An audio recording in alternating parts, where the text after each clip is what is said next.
Welcome back to Phillips on the Farm. This will be the spring 2024 greenhouse edition. So I've shot a lot of butchering videos this winter. That's what I spend a lot of my time doing this winter. But boy, things are sure greening up here on the farm. You can see in the background down there towards the pond, all the grass is getting green. It's nearly time to start planting. So Karen and I got together yesterday and kind of reconfigured the greenhouse. We had a small, it's like seed starter greenhouse in the garage that we had been running the last 3 or 4 years for seed starts. And we wanted to kind of put everything together out here in the greenhouse and not have everything stretched in 2 locations. So it means we've got less room in this small greenhouse, but we're getting closer to having everything in one spot. So let me see if I can get the sun out of my camera there just a little bit. So anyway, I'm going to turn this around. Yeah, let me back up just a little bit where you can see what's going on here. So we've got this little 6x8 by probably 6.5 foot tall greenhouse. I had these black plastic shelves. I had 6 of them in there and did not have that plastic seed starting greenhouse in the back. Like I said, it was in the garage where I could kind of keep it a little warmer. This year we've added heat out here to the greenhouse for at night, and then the seed starters are also on grow mats. So they're heated, and I've got little grow lights in there that once they sprout out, we can turn some grow lights on them to extend their sunlight cycle until the days get a little longer. So down here on the bottom, you see that water jug. You can also see that silver thing with a black handle in the circle. That's our greenhouse heater. It is hooked to a thermostat up here. It says it's 76 in here right now. I think it was probably a little warmer when I first opened the door in here. It was pretty hot. But now that the air's had a chance to cycle through, it's cooling down just a little bit, 75. You can see the temperature dropping. We do have, let's see if we can see it right here. You can see this little half circle that unzips. When the door is down, I can unzip that half circle. And there's another one back there behind this seed starter greenhouse anyway, that I can open up when the days are a little warmer. Today was a warm day, but we had some cold winds. And so we've still got it shut up in here. It was down to about 26 or 28 the last couple of nights. So we're not done with freezing. So yeah, it's still pretty windy out there. I think we had 15 gusting to 26 or 28 miles an hour this afternoon.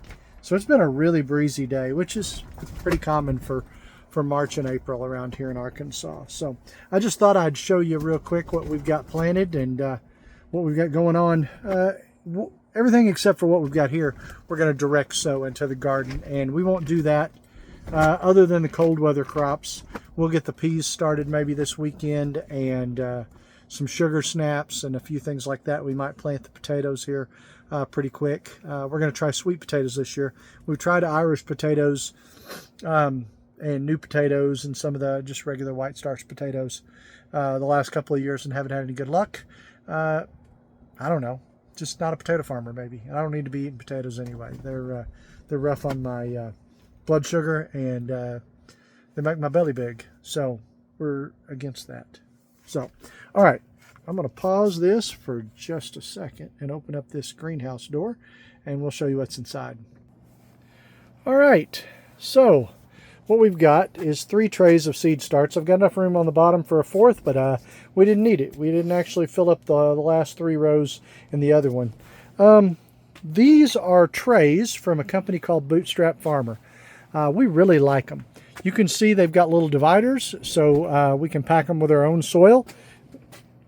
Karen mixes our soil from compost and Miracle-Gro soil, and I don't know. She's got some concoction that she puts together every year, and she claims it's the cat's meow. I'm down with it. I like eating vegetables. So what we've got planted here is really sloppy handwriting because, well, you know, I'm a guy and I can't write real well. Anyway, this top shelf starts off with tomatoes. We got some raspberry tomatoes, T. Martin Roma tomatoes, pears, which are the little yellow tomatoes, Matoyo eggplants, Waltham Brussels sprouts, or broccoli, Waltham broccoli, amazing cauliflower.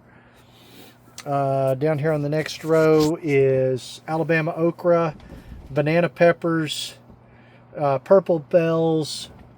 In the back there's a few more okra, some mini bells, tam jalapenos. What is that?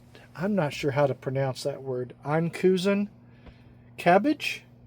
There's supposed to be a really good cabbage, 4 to 6 pound head cabbage for making sauerkraut. And about every 2 or 3 years, I make my own sauerkraut. We will definitely shoot a video of that.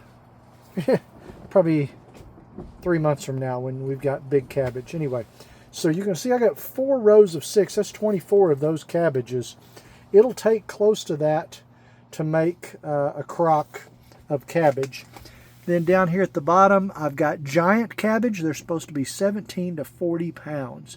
We wanted to try some of those anyway. And then Calabos cabbage is a red cabbage. It's kind of a upright cabbage. It's not a round head. Really good for eating, just like it is or cooking. Red Brussels sprouts. I can't even read those. Man, my handwriting is... Oh, and Groenberg. Oh, Groninger. There we go. Groninger Brussels sprouts. We love Brussels sprouts. We're going to try to freeze a bunch of these. And some regular Brussels sprouts. I can't... Oh, Long Island, I think they were. Long Island Brussels sprouts. Anyway, down here on the end. So, what is there? 5, 10, 12. 6 times 12, 72 in each tray. Minus 3 on the top here that are empty that we skipped for some reason, and 18 on the bottom. So you can see we got quite a few starts. Even if they don't come up, we've got more than I'll need for the garden. We'll trade those off or give them away to friends and neighbors and see what comes up. Because, you know, you can usually plan on probably 75 to 90% germination rate. I do have a lot of jalapenos on that middle row. I am going to try to dehydrate those and then chop them up to use in some of my summer sausage recipes and my bratwurst recipes instead of buying jalapenos. Save me a little bit of money and have them grown right here on the farm. So we put them in these trays. You can see there's a black piece on top and I believe it's a green piece below it. The black piece is the tray with the little dividers. And then the green piece below it catches any extra water that runs through. And I don't know if you can see up here on the top, there's a lot of humidity in there. So we water these pretty much every day. I leave some water in here. It warms up like 66, 67 degrees. It's perfect. Pour it on here. I kind of reorganized this. Karen's got all of her seed starting pots over here. We're going to get rid of a bunch of those bigger ones that we don't use. I hung up our little tool rack in here. We've got some electrical down here, so I told her not to use that for watering plants up there. So, and then this down here will eventually have all the plants on it. As those plants there get bigger, they will go into either these clear solo cups or some of the small pots, and they'll be spread out up here. We've also got, I don't know, I'm moving around too fast. I'm probably making you guys dizzy.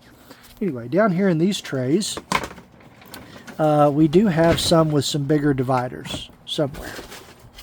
Anyway, they make them with some bigger dividers, or you can just put the cups in the trays. The ones with the slots are for doing sprouts, and we've tried that a couple of times. I don't think we've been diligent enough about it, but you can put the ones with the sprouts in the green tray bottoms, and then put out the like the wheat seed or alfalfa seed or whatever you're going to do, the berries, and keep them wet according to a particular schedule, and in 7 or 8 days you've got some 4 or 5 inch tall sprouts. So we've got a bunch of really old wheat berries that were given to us, 5-gallon buckets, and our plan is when we can settle down and slow down just a little bit, is to take a bunch of that stuff and try to sprout it out. So that's what we got going on in Phillips on the Farm right now. I'm going to get out tomorrow and do a little more bulldozing. We're going to try to get some fence built. Let me walk out here. Pretty hot in there. Yeah. So I'm also planning on setting up a sawmill here, hopefully in the next couple of weeks. I got a band saw-mill that a friend of mine gave me, and we're going to get it put up. It's a wood, I think it's a Wood Miser HM122. It's over at a friend of mine's house right now, stored in his old chicken house, and so we're going to try to get it set up let me around somewhere down here in the tree line, down behind all those trailers. I'm going to clear off a bunch of that with the bulldozer, probably start working on that tomorrow down in there behind those pine trees, and make me a good spot to put a structure up to keep it dry, and pour some little concrete piers and get that bandsaw mill set up. Whoops, sorry, I am going to make you guys dizzy in this video. I've got a whole pile of pine logs here that all need to be cut up, and my buddy's got a bunch of cedar logs that he wants cut. I'm going to cut down a few of these, push over a few of these pine trees. That one on the end is probably going to go, and I've got several you can see all the way in the background on this side of the garden. Most of those are going to go, and they're going to get cut up into 2x4s for projects. And then there are a few just around on the farm. I've got some oak I'm going to cut down and make some posts and beams and different stuff, and try to start getting stuff dried out and ready to do some house building, because it is time. All right, I've got plans for more videos. Sorry, it's been a busy winter. I've done a lot of butchering this year, and I'm trying to make that grow, and now it's time for garden. And I got pigs, so that's even busier, and work's been busy. Still got a job, right? This Phillips on the Farm is just the fun part. I got to work for a living, so let's see, where's some better light? There, a little light in my face without blinding me. So anyway, I appreciate y'all stopping by Phillips on the Farm. I love you guys. Try to get back to making a few videos. I took 5 or 6 weeks off.